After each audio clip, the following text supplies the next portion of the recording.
cette directive, elle va imposer aux entreprises d'être plus transparentes par rapport aux salaires. Qu'est-ce qu'elles vont être amenées à faire dès juin 2026? On devra figurer tous les salaires sur ces offres d'emploi. Bien entendu, le communiquer à l'embauche. Il y a pas mal de choses qui vont être mises en place, encore une fois, pour absolument résorber les inégalités entre hommes et femmes. Tous les travailleurs pourront demander, s'ils ont envie, à première demande, un rapport salarial pour leur catégorie de travailleurs. Ça veut dire qu'un commercial ne pourra pas demander pour une personne en marketing, mais par contre, pour sa catégorie personnelle. Les écarts de salaire qui sont encore fort présents au niveau des entreprises, est-ce qu'en termes de secteur, il y en a qui vont être plus touchés que d'autres? Alors oui, c'est surtout au niveau des entreprises. Il y a des entreprises qui jouent peut-être aujourd'hui un peu moins le jeu, qui sont un peu plus opaques, qui vont être plus touchés. Mais on va parler des secteurs qu'on connaît, parce qu'on travaille beaucoup dans le secteur de la construction, par exemple, et de l'immobilier. C'est vrai que dans le secteur de la construction, il pourrait y avoir un peu plus de défis, tout simplement parce que le secteur est aujourd'hui en pénurie de certaines compétences depuis déjà très longtemps. Donc c'est simple, il y a certains rôles qu'on ne trouve pas. Et c'est un secteur un peu en souffrance. Ça veut dire qu'on est vite amené à effectivement faire des offres salariales,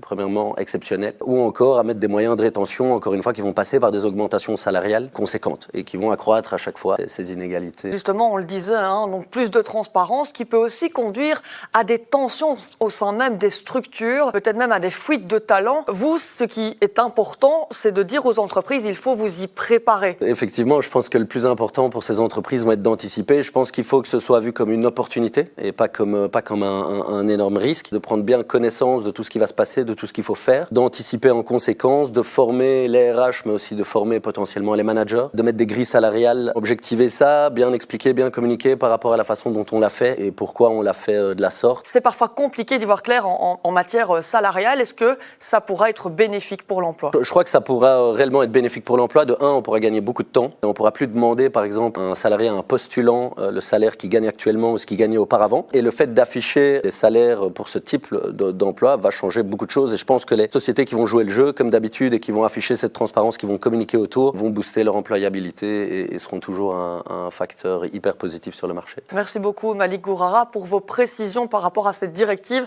Et donc l'important, on l'a compris, c'est bien d'anticiper. Un grand merci d'avoir été parmi nous. Merci.